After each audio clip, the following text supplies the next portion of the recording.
गोवा का ये फाइटर बेटा बीमार तो लंबे समय से था, लेकिन एक दिन वो सबको यूं छोड़कर हमेशा के लिए चला जाएगा, किसी ने सोचा नहीं था। खैर, नियति को भला कौन टाल सका है। वो खबर भी आ गई जिसका इंतजार कोई नहीं कर रहा था। घर परिवार के लोगों की बात तो छोड़िए, जिसने भी पर्रिकर के निधन की जानकारी सुनी उसकी आंखें नम हो उठी। हमारा गोवा का एक अनमोल रत्न गया है, एक पावरफुल आदमी गया है।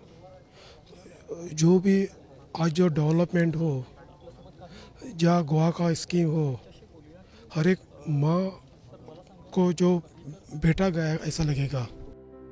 अपने प्रिय नेता के निधन की खबर सुनकर आंखों से आंसुओं का सैलाब उमड़ पड़ा था। हर कोई अपने आदर्श की एक झलक पाना चाहता था। बीती रात दिवंगत मुख्यमंत्री के आवास के बाहर उन्हें चाहने वालों की ये भीड़ इस बात की गवाह है कि पर्रिकर किस कदर उनके दिलों पर राज कर रहे थे। देखिए इन तस्वीरों को। ये गोवा के आम लोग हैं जिनके दिलों में मनोहर पर्रिकर के लिए सम्मान का समंदर बहता था। अपने सर्वप्रिय नेता की रवानगी की खबर से इनका दिल जार जार हो गया। जो जमा हुए मनोहर पर्रिकर के प्रति जो प्रेम है अब जमा है और लोगों के आंखों में यहाँ पर आंसू है। सिर्फ इसीलिए ये नेता उनके साथ में जीता था और शायद नेता के तौर पर बहुत कम जिए हैं मनोहर पर्रिकर। लोगों के बीच में लोगों में से एक बनकर जिए और इसीलिए वो जो प्यार लोगों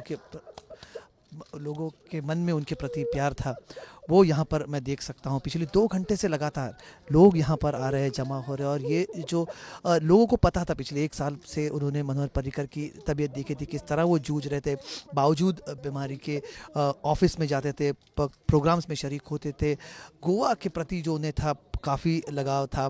कुछ साल दिल्ली में रहने के बाद भी उनका दिल्ली में सही तरह से मन नहीं लगा। कई बार वो दिल्ली में कहते थे कि मैं गोवा को बहुत मिस करता हूँ, गोवा के फिश करी राइस को बहुत मिस करता हूँ। गोवा में ही उनका दिल हमेशा लगा रहता था। पार्टी और विचारधारा से ऊपर पर्रिकर को हर गोवावासी अपना मानता था। सादा जीवन, हर किसी के लिए आसानी से उपलब्ध, आम गरीब की बात सुनने वाला नेता।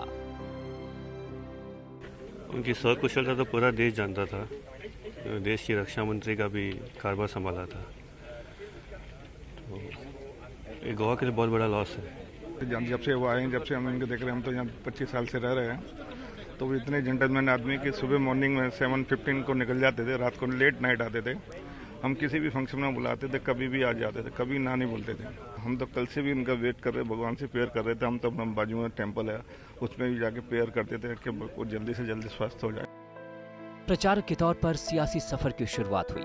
बीजेपी में कई पदों को सुशोभित किया, लेकिन हर पार्टी में उनकी लोकप्रियता एक जैसी थी। मनोहर पर्रिकर जी के जाने से भारतीय जनता पार्टी का बहुत बड़ा नुकसान हुआ है। एक निस्पृह, निस्वार्थी, डाउन टू अर्थ, बहुत ही सादगीपूर्ण आचरण व्यवहार करने वाला एक भारतीय जनता पार्टी का कर्मठ कार्यकर्ता, समर्पित कार्यकर्ता हमारे बीच में से चला गया है। और उन्हीं के कार्य और कर्तृत्व के कारण गोवा में भारतीय जनता पार्टी की सरकार बनी। मनोहर पर्रिकर जी हमारे बहुत ही अभिन्न मित्रों में थे और उनका राजनीतिक जीवन पूरी तरह से सादगी से भरा हुआ था और देखा होगा कि जीवन के अंतिम क्षणों तक बराबर अपने को उन्होंने सक्रिय बनाए रखने की कोशिश की। मनोहर पर्रिकर का देहांत हुआ है, उससे हमको बहुत दुख है। वो किसी भी पार्टी में रहने दो, वो एक अच्छे व्यक्ति थे और अपनी एक छाप गोवा में रखे थे।